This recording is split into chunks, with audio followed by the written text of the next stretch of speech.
Well, noswaith dda pawb, a chroeso cynnes. Good evening, everyone, and welcome to this online event in the Senedd's GWLAD Festival, a partnership event between the Welsh Parliament and the Arts Council of Wales. My name is Phil George, I'm chair of the Arts Council of Wales, and I'm delighted to be here to have a conversation with Shavanah Taj, the dynamic General Secretary of the Wales TUC. Hello, Shavanah. Hi, Phil. How are you doing? Good. Great to see you and looking forward to our chat tonight. We're going to be talking, everybody, about the centrality of the arts to the making of a healthy, thriving and fairer Wales, one which has a living democracy where diverse voices are heard, diverse creativity enjoyed, and the wicked exclusions associated with poverty, ethnicity, and disability are progressively tackled. A few words first about who we are. I've been chair of the Arts Council since 2016. Previously, I'd had a long career in broadcasting at the BBC and at the independent company Green Bay. I was also the founding chair of National Theatre Wales from 2007 to 2016. In broadcasting, the mantra, the best for the most, was what guided me. I believed that access and excellence could go hand in hand, and that's what guides me in the arts as well. When I took up my post at the Arts Council, I had some key objectives to make sure that we widened engagement and opportunity in the arts for the benefit of all, that we told the story of the impact of the arts on society and economy, so that no one would think that we were marginal or just for a privileged elite, and that we developed the Arts in Health program to match the crucial social importance of our world-leading creative learning program in schools. That's quite enough about me. Shavanah Taj is the first Black or Asian person to serve as Wales TUC General Secretary. She comes from a family deeply involved in the trade union movement. Her father had a health and safety role in the steel industry and a great passion for fairness and mutual solidarity and support. She joined the TUC in 2019 from her previous role as Welsh Secretary of the Public and Commercial Services Union. She's a passionate campaigner and public speaker on matters and issues such as women's rights, human rights in general, racism, and on matters of fair play and fair work. She is just an extraordinary campaigner. She's a patron of Show Racism, the Red Card in Wales, a trustee for the Henna Foundation, which supports victims and survivors of domestic abuse and honor-based violence. And importantly for this evening's conversation, she is a trustee of the grassroots theatre group Fio, which encourages young working class people to engage with arts and culture. Shavanah is also recovering from a deeply unpleasant encounter with COVID and is personally aware of the ongoing challenges the virus can present to those who have had it and survived. I'm grateful to her for joining us this evening, particularly in the light of that, and given that she's already done one 4-hour meeting today. We've had a number of questions already submitted. Many thanks for those. I'm sure a number of you joining us were the people who submitted those. And we hope to cover most of those submitted questions in the conversation or in a section at the end. So we're going to begin our conversation. And I want to begin, Shavanah, with democracy and with the rebuilding of society after the pandemic. Democracy is obviously so much more than just sending representatives to the Senedd or to Westminster. How do you see democracy from a TUC perspective? Well, look, from a TUC perspective, the fact of the matter is that the democratic structures that we have in this country, They wouldn't exist if it wasn't for workers and if it wasn't for the labour movement. And when I talk about the labour movement, I am talking about people who work for a living. And as far as the workforce is concerned and democracy is concerned, I would say the first place that we, after school, after you finish your education, whatever that may be, what is the next thing that you do? The next thing that you do is you attempt to go into some kind of work sector, work environment. And I think that's where democracy first begins, because without having a recognized trade union, having a worker voice, regardless in what environment there is that you find yourself in, you are, there's real difficulty in both for the organization in being able to move forward, but also for the organization to get the best out of the workforce. So democracy, from me, is about, it begins at that point. And actually, I think that what we often find is that some of the best people that have ended up in the Senedd or have ended up in Parliament or as local councillors come from the labour movement. They're workers first and foremost. They've got that lived experience. They understand how difficult it can be, but equally, sometimes they're some of the best negotiators out there too. I was once sent to the BBC on one of those negotiating training courses, and the course was organised and run by a trade unionist who was of many years' experience. And all I can tell you is he took all the managers on the training course completely to the cleaners in a negotiating exercise. You wouldn't be surprised. And I had a little advantage because I had been a union rep in a previous life. So a little bit of an advantage, but not much. I think actually, you know, what always struck me when I was a young person in the Rhondda growing up, and when I was a union rep and so on, particularly in education where I worked at that time, was how crucial unions were for the education and development of their workforce. I think one of the things that I'm missing in our society at present, when so many people are non-unionized, is that source of political development and education that unions bring. Yeah, I mean, look, with the pandemic, and as you say, you know, Wales is still very much in a very different space. Traditionally, we've always had really good, strong trade union membership.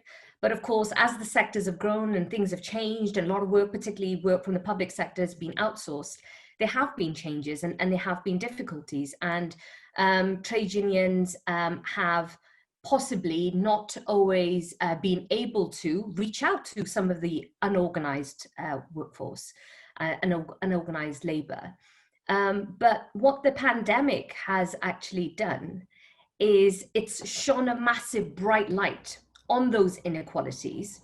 And as you say, you know, the skills element being a very key thing here, because whilst we are dealing with the pandemic, you know, how that impacts on people's lives in their workplaces, you know, trying to keep people safe, there's lots of other things that are going on. There's already discussion about reconstruction, about building back better. What does that future world of work look like? And of course, if those workers do not have a voice within the workplace, if they do not have a voice at that negotiating table, and they're not seen as equal social partners with their bosses, with their employers, you're not going to get the best outcomes. You know, and again, I can say that so much of manufacturing, just to give an example, a lot of manufacturing, they had to switch what they were making during the pandemic. They started making ventilators here in Wales, and we worked with employers to try and change productivity and start producing something that was very desperately needed, but it allowed people to remain in work. And I think that this is the beauty of Wales, I guess, that we do operate differently to what happens at a UK level. And I think that, you know, some of the decisions that have been taken recently in terms of the arts and culture sector, you know, in Wales is very telling in terms of how we operate and how we organise. And yeah. I think it is. I think that's right in every way, and certainly in the arts sector. We'll be coming on to those later because of the distinctive way in which the Welsh government has supported freelancers and the UK government has not, of course. And there are other ways in which that's true, though there's a lot to talk about there. From an arts perspective, for me, democracy is about enabling a more diverse range of creative voices to be heard from economically poorer communities. I resist the use of that phrase, disadvantaged communities, because the communities where people are often suffering from poverty and economic disadvantage are often places of huge assets and resource. And we have to learn from those and connect with them. But from those economically disadvantaged communities, from ethnically diverse people, from disabled people, what has being on the board of Fio taught you about the challenge of doing that, of giving platform and opportunity to those voices? Look, I think that Fio is, what attracted me to get involved with Fio was the fact that the founder and the former artistic director, I think Abdul Sheikh, had a very clear sort of view. And there was a real sort of missed sort of space in Wales at the time in terms of telling the stories of people who look like me and other ethnically diverse people, people from working class backgrounds, people from different lived experiences and sort of experiences in life. And to get to a position where we can not only tell the stories of those people, but to have them directly involved in the arts and to give them those opportunities to be able to learn in order so that they can, within Fio we have this sort of, build, create and grow. That's kind of the basis on which we operate. And, the fact that we tell fearless stories. And I think that getting to a position where we took an active decision that actually the board needed to be diverse, it needed to be representative, but not just on the basis of ticking a box. You needed to be there because you brought something specific to the table that was then going to be useful to help Fio grow. But also the individuals within that group really needed to mesh well. Yeah. And we all needed to be on the same sort of, same page. So I think that's what I've learned, I think, over the last couple of years working with Fio and becoming a trustee is that, it's a very, being a trustee within the arts sector is very different to being a trustee for like a women's organization and so forth. But I love it. I think it's amazing. I think it's one of the best ways to tell a story, grow people's skills, and also from my perspective, I deal with very big industrial issues on a regular basis, and to be able to be in a space that allows me to, explore my creativity and kind of bring some of that out a little bit, and to be around people whose minds thinking that way is a beautiful thing. It is a beautiful thing, and we're grateful to you for doing that work. And the Arts Council is grateful for the involvement of so many extraordinary people in boards of governance. But we are desperately concerned that those boards of governance, like the workforces, develop the very diversity you've been talking about. And we are certainly encouraging that. And we'll be talking about that later too, when we talk more about diversity and inclusion. Just sticking with the pandemic for a moment, it has sharply revealed the inequalities which blight our society. And of course, it's added to them as well. It's exacerbated them. We see it in housing, we see it in digital inequality and access. But above all, we've seen it in the vulnerabilities of people in their jobs and their working lives. What stands out to you as the key problems we're facing in the world of employment during the pandemic? Look, the pandemic has touched every single person's life in one way or the other. We've had, economically, we've been impacted, people's jobs have been impacted, but also people have lost loved ones in the process. And of course, our first concern from a trade union perspective has been to support people on the front line, key workers, those people who were still having to go out whilst the rest of us were being told to stay at home. So there was all of that sort of stuff was going on. Lots of people have, at the time, at the early stages where we were still learning more about the virus, lots of people were overly exposed to COVID-19. Their workplaces were not safe. And there wasn't a proper understanding of what was needed in every single sector, because every single work environment is very different. Now, we could all see what was going on, because we were all, one way or the other, you were seeing it on your social media, you were seeing it on your TV screen. You could see the types of people that were not only being disproportionately impacted and ending up in hospital, but dying from COVID-19.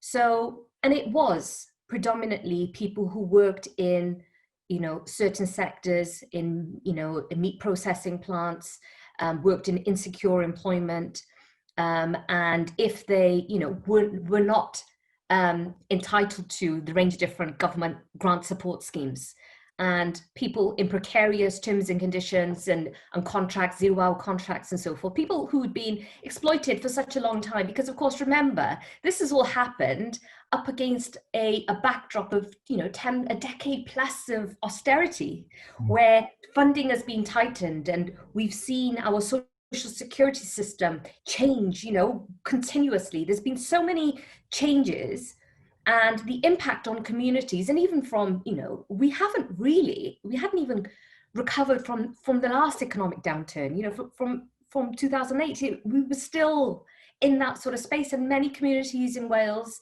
were already, suffering the consequences.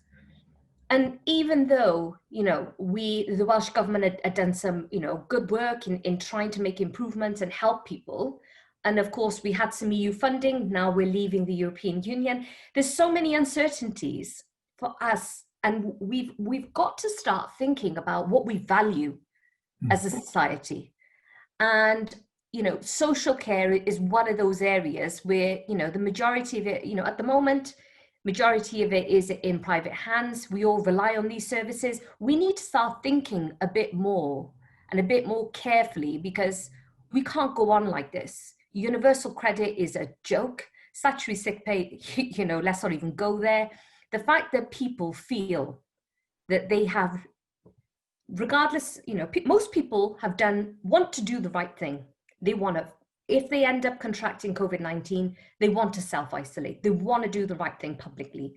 But if you're not going to get paid, and particularly if you've got a family or you've got a landlord and you've got all the bills coming in continuously, it's a very difficult place to be in. And this is where I think for people who are self-employed, people who've been freelancers in particular, and for people who work in sectors, particularly in the music industry, for example, theatre and so forth, those areas where we haven't had the chance to reopen yet. So we don't even know what that could look like. That's what I'm really worried about. And again, and the impact on people's mental health and well-being, and the support services that are needed for people is immense. But I think that equally, there's been some really terrible things, but equally, I think it's brought out, it has to some extent brought out the good in people. And I don't want us to forget that. And we've also had an opportunity to build partnerships and with so many different organizations and employers and businesses. I never thought that there would be a time where the CBI and the Wales TUC would be putting out joint policy positions to the government. We're going, well, these are the things that we definitely, like, who thought that this could happen? But I pandemics make friends of us all. So. Sort of, but yes, yeah. Not our red lines, of course. In those inequalities and unfairnesses that were revealed and made worse by the pandemic, one of the biggest areas, obviously, was that which was focused on by Black Lives Matter and the movement and the debate, which obviously in this particular phase of its history came out of the George Floyd murder, but it was also in many ways a response to what we were seeing all around us, the number of Black, Asian, minority ethnic people who were dying and who were being exposed in their workplaces to the virus.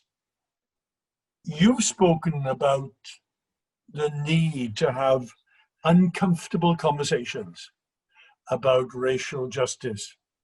I have to say, at the Arts Council, you know that we made a major statement about Black Lives Matter, and we backed it up by an action plan, which we'll probably say some more about afterwards. But we are holding ourselves to account on that. I hope other people will.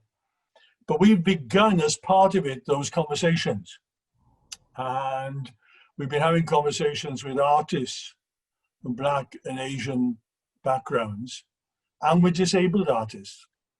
And I have to say that the stories of blockage, difficulty, exclusion in the sector were chilling and were challenging to us because we hadn't managed historically to remove those blockages for all our good intentions. So these uncomfortable conversations, are you hopeful they will lead to change in Wales? First of all, do you think they're happening generally, and will they lead to change? I think the conversations are happening. Lots of people put out statements. Of course, as you say, Arts Council Wales are attempting to act upon some of those statement positions and trying to move things along. I've seen a lot of organizations put out statements and not back it up. Yeah. So I would say we need to get to a point now of deeds, not words. Words are no longer, it's not good enough. I would rather somebody does not put out a statement and takes their time to think about what they can actually do and they're realistic about what they can do, and then speak to people with lived experiences, but with lived experience in a place, and you have to create the right dynamics for people to be able to share what's going on without there being any backlash towards those individuals for speaking out. And I've seen this already. A safe place is what people seek all the time. That's what we hear. A safe place where I can speak my truth and not be afraid for what will come back.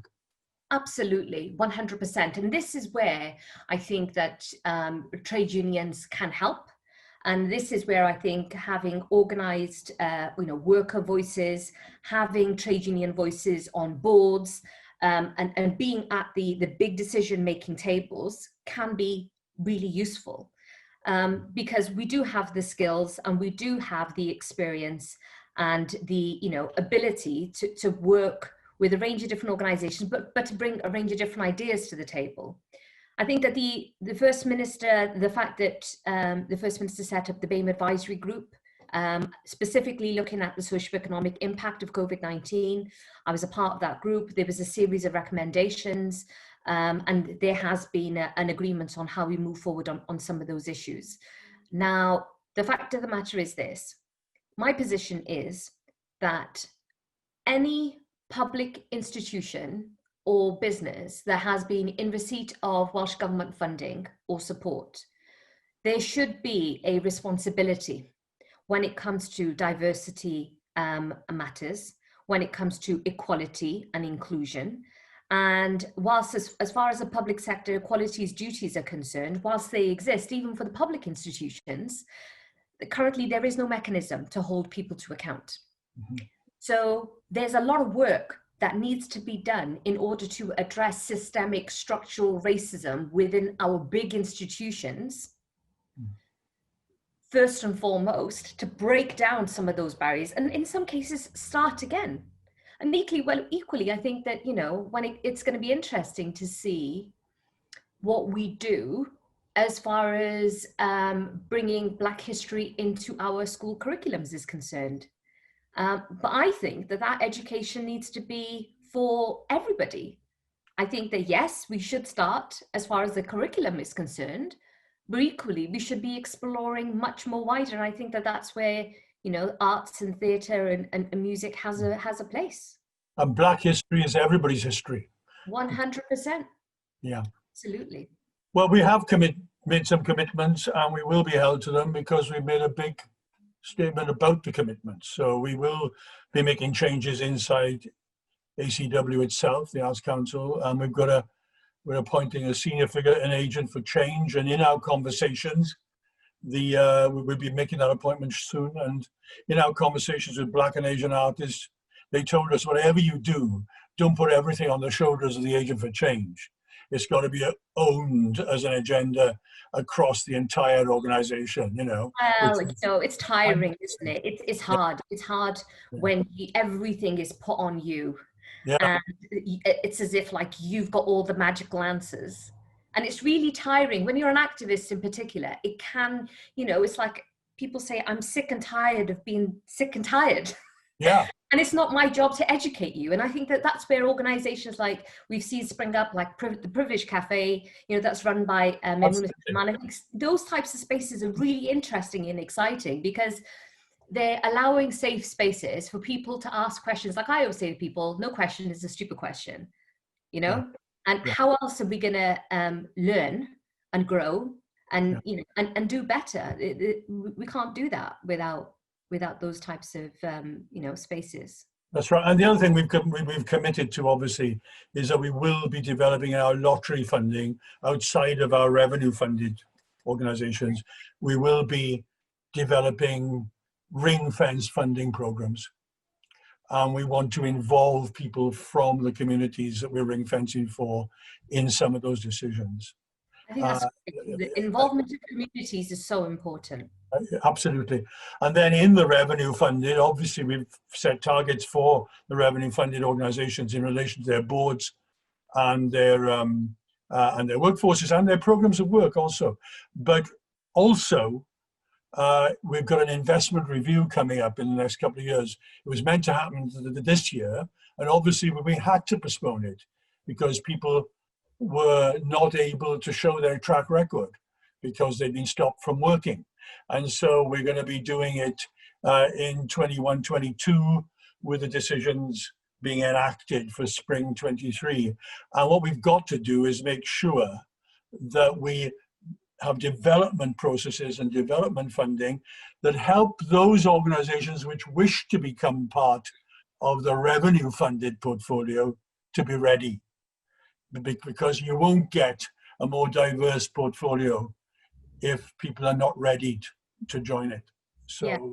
I mean, one of the things I'd say to you, Phil, is that you know, that needs to also then be considered is for those organizations who don't deliver on the commitments that they've made, what happens then? Because this is where equality often falls apart, is where there's no regular check-in. You know, it becomes a tick box exercise, and nobody wants a tick box exercise. We genuinely want things to change. And I think that it's not just this particular sector. I think every sector in Wales needs to demonstrate that they are committed to that, making those changes, and that there needs to be some regulation and enforcement, and whether that's done gently or nicely or somewhere in between, something needs to change in that sense as well. Otherwise, it does become lots of really good action plans and nice conversations and promises, but they're empty ones. Well, we'll do it collaboratively, but there will be consequences if agreed objectives not met. Music to my ears. I'm looking forward to it. It's a big job to deliver on time. Shavanah, I'll tell you that now. Let's move on. I promised that we would talk about the impact of the pandemic on employment in the creative sector, because a lot of people watching this will want to talk about or hear us talk about the arts organizations and individuals. I mean, just briefly, the challenge to the survival of major arts organizations is huge. Major employers. And particularly when, as you say, we still don't know when economically viable events and performances can be put on, or any kind of event. You know, I mean, we've got to call it economically, because to have a you know, a show on with a house that needs to be 70 to 80%, and it can't be more than 30, can be an economic disaster for an organization. But, you know, people want to experiment with things like small scale pieces of work done in particular well-spaced environments. And we still don't know when we can do those. So the dangers down the track are huge. We've responded, as you know, with emergency funds in the first phase of the pandemic. And then more recently, we had the very welcome funding from Welsh Government, the Cultural Recovery Fund, and we were given 27.5 million to distribute to organizations. And we've tried to do that as quickly and as fairly as we can.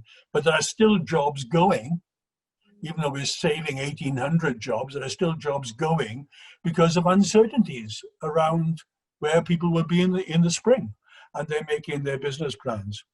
But, you know, I shouldn't have to say this to myself, but it's true. The big challenge which emerged from the desperate situation we've been in has been that of the large sector of freelancers. That the health of the arts and culture in Wales is dependent on. And their work just disappeared. They weren't in organizations which had any subsidy or support often. So we responded with emergency funds up front, and then the Welsh Government is doing the help and assistance to freelancers through local authorities in the Cultural Recovery Fund. That was its decision. But the dangers to that sector are huge.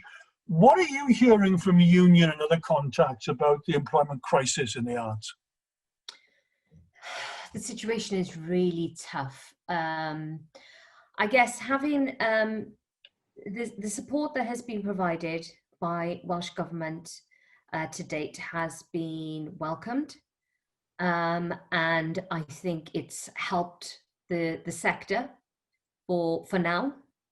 My worry really is, particularly given that there's conversations currently that are taking place about vaccinations, that people start having maybe like a bit of a sense of security going forward a bit too quickly, because we're going to have a vaccine and therefore it's going to mean that, you know, the sector is not going to need any more support for now. They'll be okay because people who get vaccines are going to be able to go out and about again. But as you say, you're going to need the numbers of people in there as well in order for these venues to be able to survive in the first place. And some of these venues have had to shut down. A lot of the independent venues, including here in Cardiff, so many of them have had no choice but to close the doors.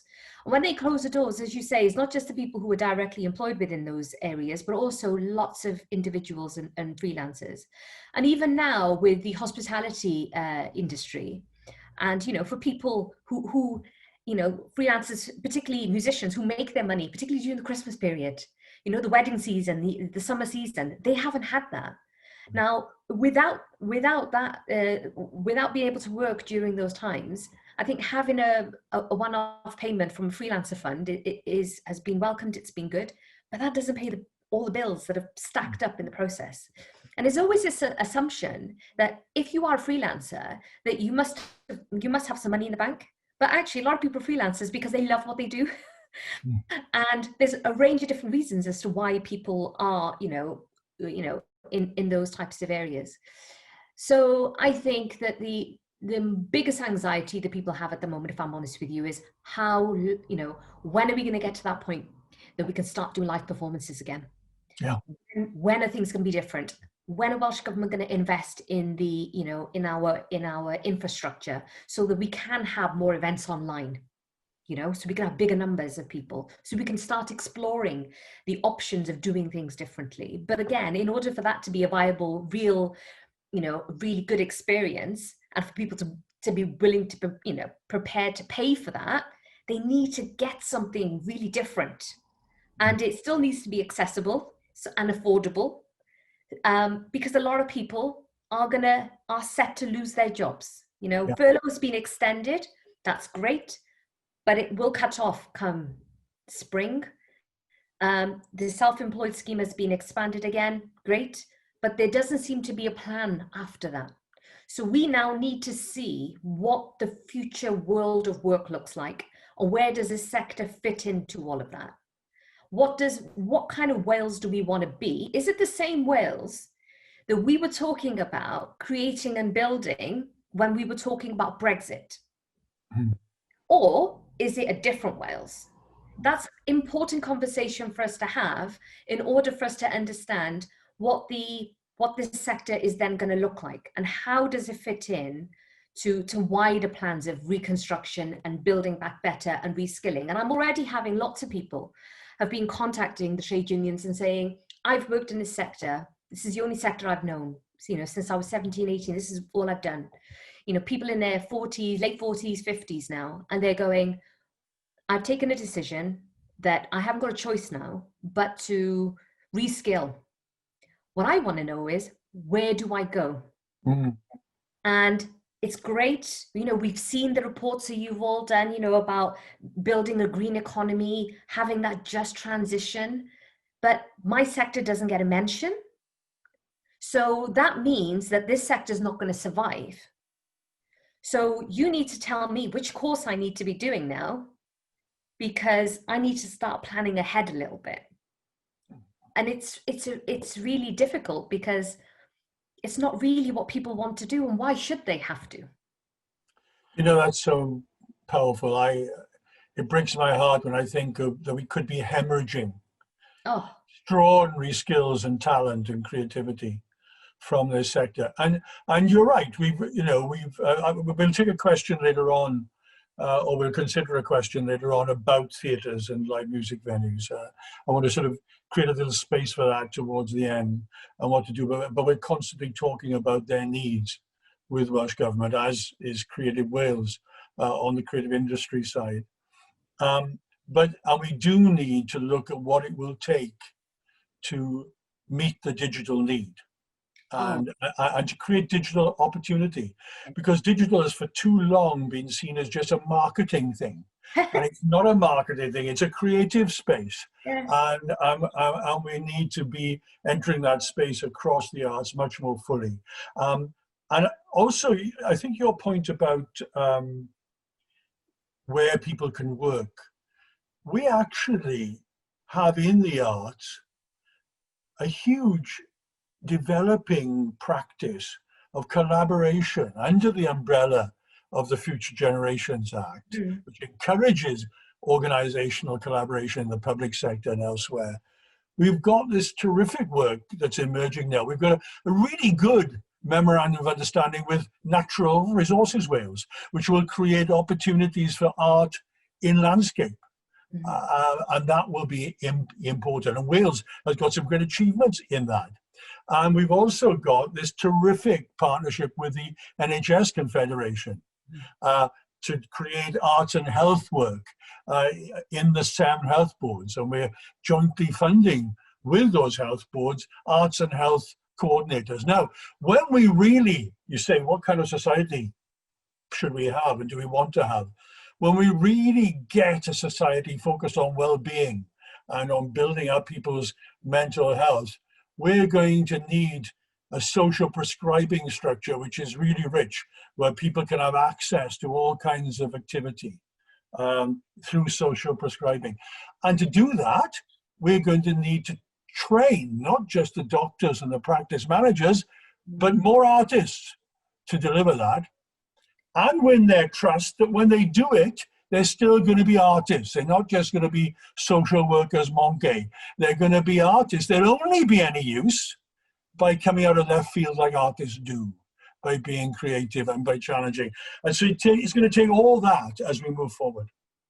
I agree. I think that there's real opportunities, as you say, and you've described the situation perfectly. I mean, the impact of COVID-19 on frontline workers in particular, some of the strongest people that I know have come to breaking point. Because, as ordinary citizens, ordinary people, we have, we're talking about a second wave. These people, they're still in the first wave. They haven't come away from that. And the impact on people who've been working in health and social care, people who've been working continuously during this pandemic, even as, key workers and a range of other people, their mental health and well-being is of real concern to me. And I think that this particular sector can really enrich and support those people going forward. And even, you mentioned the fact that I'd had COVID recently, and I'm still suffering some long COVID issues. So it's been a really strange time.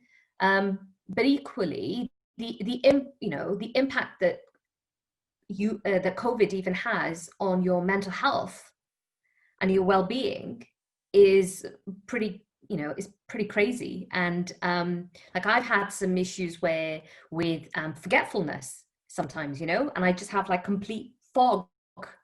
And I think that what often, and I think that this is where this sector in particular can help take us forward. There's been a lot of talk about, the arts and as you say, future generations and well-being. But I think in terms of post-pandemic, it's going to be a slightly different space again. And also it's going to be a really interesting time for us to tell all those stories, everything that happened. Wow. And that's going to be impactful and powerful. And I know so many amazing grassroots, artists and organizations that have been, even without pay, have been working to try and gather those stories so that when the opportunity arises, they're ready, they're ready to get their pieces out there. I tell you what, Shavanah, that point you make also about the workers in health and social care, that's so important. We've developed a new arrangement with Public Health Wales to make sure that we develop programs of artists working with health workers. Brilliant. So that the health workers have this soul, this spiritual resource, and this expressive, imaginative resource. And then within the health boards, I'm seeing extraordinary work. I saw some work the other day in a video presentation that Essex George had done in an Aaron Bevan health board with young people and mental health during the pandemic. Utterly fantastic expressivity. And now we've got great storytelling work being done in Swansea Bay Health Board, all across the board, in Cardiff, in North Wales, everywhere. Extraordinary work. And I'm very excited by that, but it's radical work and it will change our society if we get up. Self-care and preservation all the way. We need that. We need that at the moment. So it's so important. We do. Before I sweep up with some questions that people have put in that we perhaps haven't fully covered, final question from me in this comment. Actually, no, there's one more thing we ought to cover briefly. I was in danger of letting it slip, and that's the cultural contract. Yeah. Now, I'm sure most of our audience today has heard about it, but it's an emerging plan. We've only got the sketches for it at present from Welsh Government, and it seeks to link the funding and this cultural recovery funding to social benefit, to social purpose. And that was music to my ears and to the Arts Council ears, because when we set out our stall in our big plan for the benefit of all, we were focusing on that big agenda of equalities and of widening engagement, while being excellent still and innovative and bold in artistic work. I hate this either-orism, this binary nonsense about access and excellence being, at each other's throats. It's a lot of rubbish. But in that social purpose, building a better, more equal Wales, also part of it was fair work and pay, and increased opportunities for freelancers to come out of the whole structure of the sector. How do you see that in the big picture of what's going on in the economy? Do you think we've got a chance of a whole governmental system really backing that? Because it'll take some choices within the arts that we fund one thing more than another, but it will also mean that the whole sector needs support in order to achieve that. Yeah, look, this is kind of almost a practice that, already exists to an extent. with the economic recovery, the economic support that people, businesses in Wales currently get through the economic contract. And so when you are in receipt of Welsh Government funding, there's a range of different principles that you've got to sign up to, and fair work principles are very much deeply embedded in all of that. And one of the things that we found during the pandemic was on a collective bargaining perspective, to having that space for this particular sector to have union representatives who could go into Welsh Government to talk about the range of different issues that were going on. We didn't at that stage have those structures embedded as well as we do now. So you had a lot of the employer organisations and structures that would meet with government, but there wasn't really a proper space for the worker voice. We've been able to create that space. So a lot of the unions in this sector have been able to come to the table to work with Welsh Government, working with employer groups and so forth to create this contract that we're talking about. There's been loads of talk about whether or not we should, I think Sophie Howe, the Future Generations Commissioner, has been talking about universal basic income and what that should look like.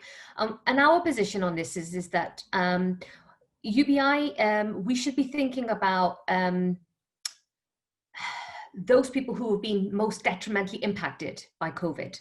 So in terms of if we are going to trial it out, we need to think about how we trial it out, and it should go to the people who do need it and not just to a particular sector, because not everyone in that sector may necessarily need it. And if we are going to make a case for something like that, the trial period has got to be a good one. So that's one of the things. There's also been, all this talk about like a 4-day working week and what that could look like. So there's all these wider conversations that are currently taking place. But I think from my perspective, this is about having a worker voice, having a position whereby, when it comes to pay rates, they're open and transparent. There's no secret behind it. This freelancer gets this much money, this person gets that much money, this person's directly employed, and actually, if we bring a freelancer in, they might get more money. There's all of this kind of stuff, and sometimes there is a lot of sort of smoke and mirrors. And if we take that down, and I think that's what this can help with. I think it can help us create a bit more of an open and transparent, and also a collaborative approach to resolving issues as well, and for it not to get to a stage where people feel that they have to walk away from something, that they're in it by themselves.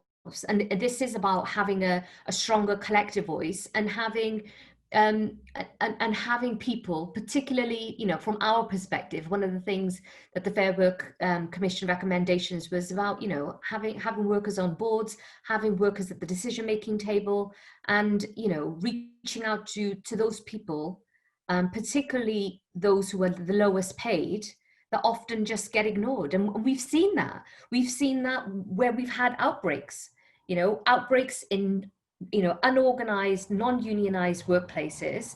More often than not, the lowest paid individuals, particularly if the various different contracts that they're on, get exploited the most, and they often don't know any different.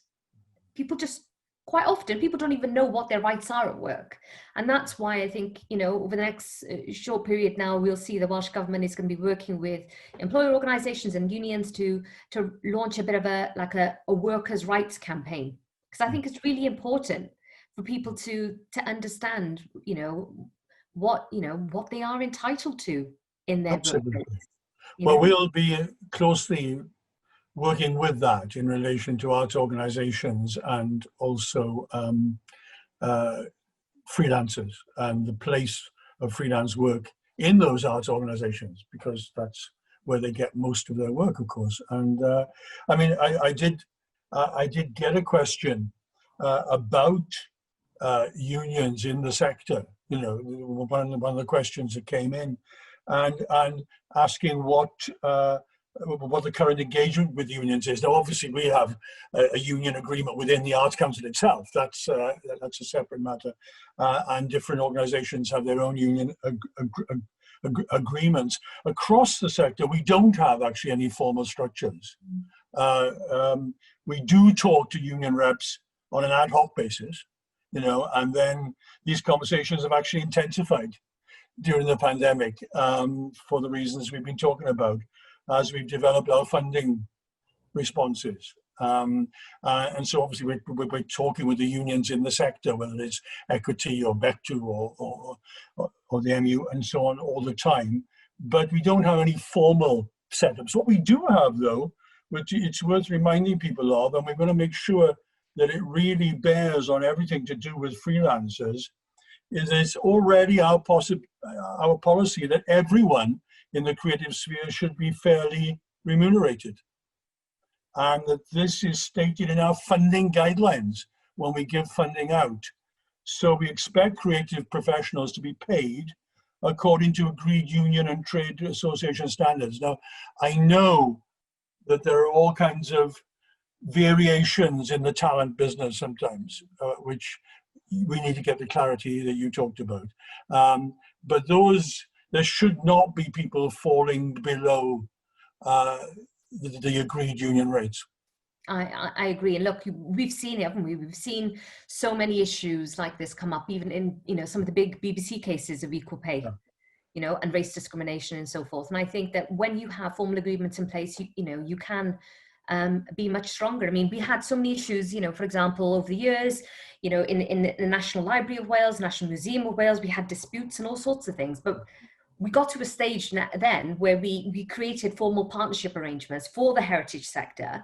And actually, we work collaboratively so much more now. So if there is an issue over funding, for example, within the sector, you know, the trade unions will go and lobby government and will make a case. Because, you know, those workers are, you know, the trade union reps are the workers, and they are vested in the future of these organizations and the sustainability of their sectors. So, you know, there's loads of, I think that there's a lot that can be learned from some of this and trying to, you know, find ways and means for moving forward. I'm not saying that every, you know, partnership is always 100% perfect, but I think that if you have an established arrangement in place, you can definitely find ways and means of moving forward and getting a good compromise on both sides.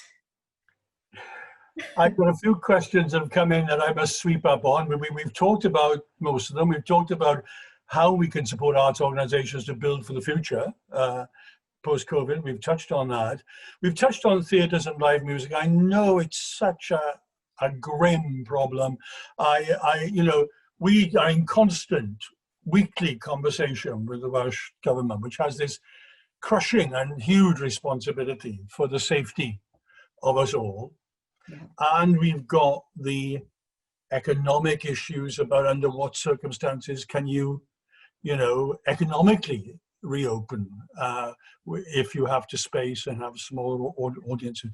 But I think we've got to do some work in the coming weeks, and as we see what's happening either with remedial treatment, with medication, or with vaccine in due course, but also in terms of the infection rates after the firebreak, we're going to have to look at the question of what experiments we can back. The Welsh Government backed the experiment, as you know, in the summer in outdoor work, and they did an experiment with Theatr Clwyd, which was, I think, a very successful one in outdoor events. But we've got to look. I mean, Graham Farrow at Wales Millennium Centre the other day was talking about if he used their stage, which is a massive stage, and had some cabaret seating up on the stage with some small scale performance, but with people spaced properly in cabaret format, that they could start to turn the lights on and it wouldn't be completely uneconomic. So there's a lot of iterative stuff we need to be working on, I think. But I agree. But I do understand the plight the Welsh government has. It's tough, isn't it? It's a really tough situation because we want to, you know, do everything we can to suppress the spread of the virus, particularly for it to spread so quickly that, you know, the NHS becomes overwhelmed. You know, in particular parts of Wales, you know, you only have like 5 ICU beds. You know, you look at Pembrokeshire, you look at these types of areas, and it's not, everything isn't Cardiff. The be all and end all is not Cardiff and Swansea. You know, so we do have to do that, but equally we've got to, if we don't start genuinely looking at some of these trialing, particularly for live theatre and live music. I think that we're going to lose a lot of people, and we're going to lose a lot of talented individuals who are going to be looking to possibly even relocate or go and do something else. We might lose them from Wales. And you're absolutely right. It's across the whole country, because our funding goes across the whole country. It's Gallery in Carnarvon, it's Aberystwyth Art Centre, it's Muldoon in Cardigan, you know, it's Taliesin in Swansea, it's all over. And I've already mentioned Clwyd. We had a question which I was happy to take on the plans for diversity on the Arts Council. I'm going to take the opportunity here to canvas for applications, because everybody should know by now, because we've done a lot of working of networks and on social media as well as elsewhere, that we're looking for as many as 6 new members of council.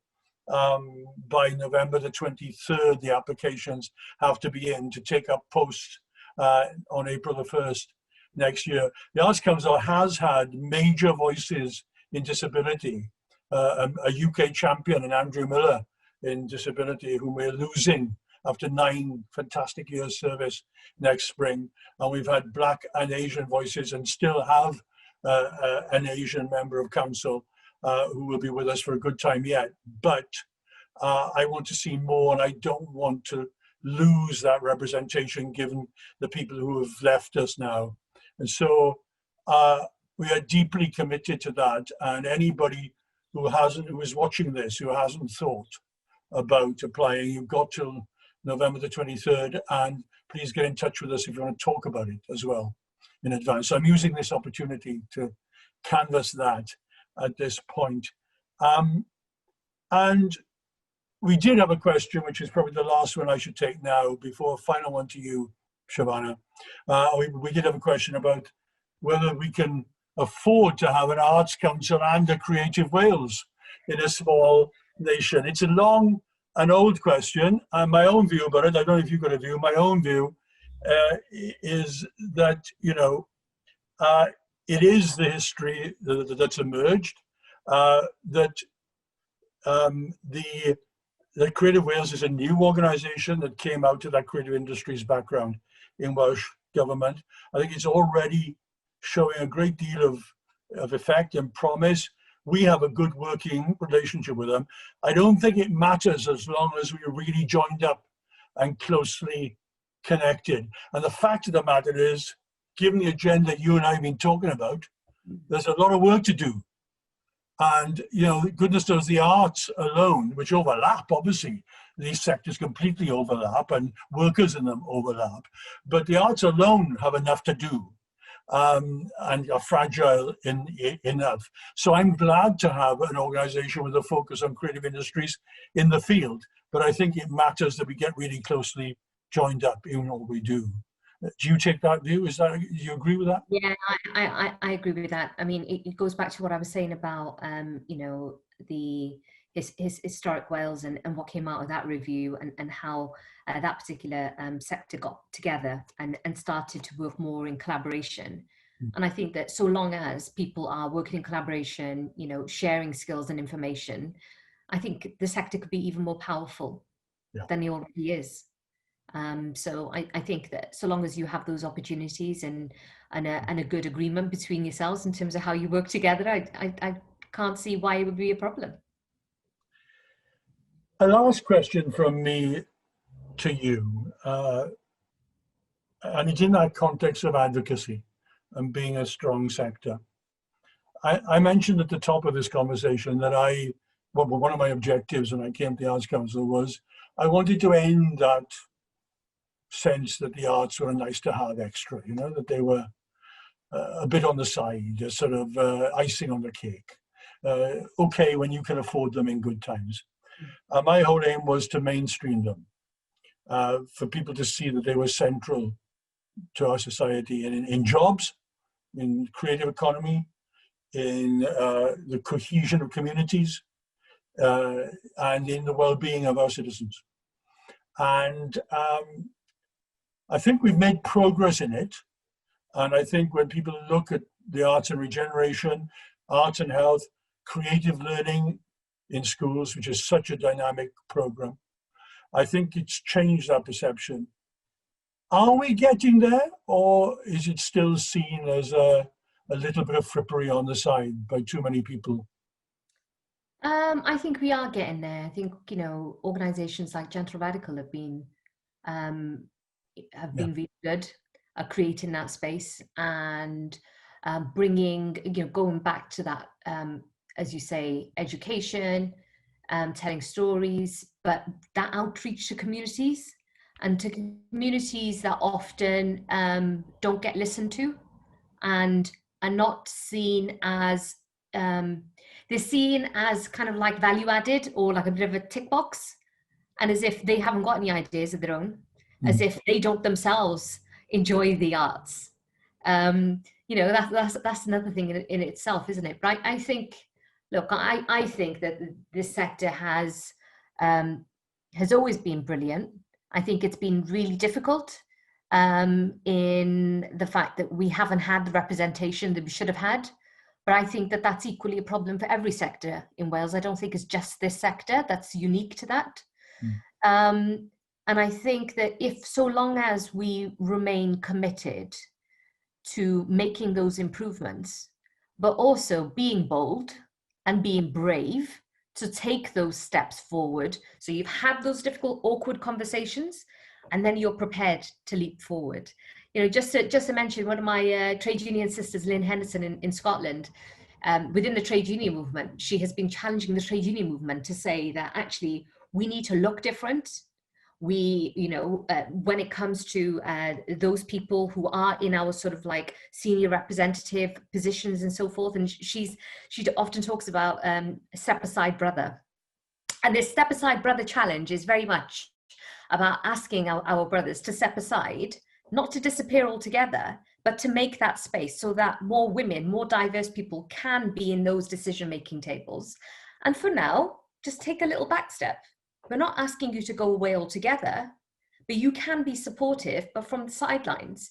And for once, allow us to be in the driving seat so that you can get a bit of a feel for what it's like to be behind too. But we can do this collaboratively and inclusively, and we can move things along a lot quicker.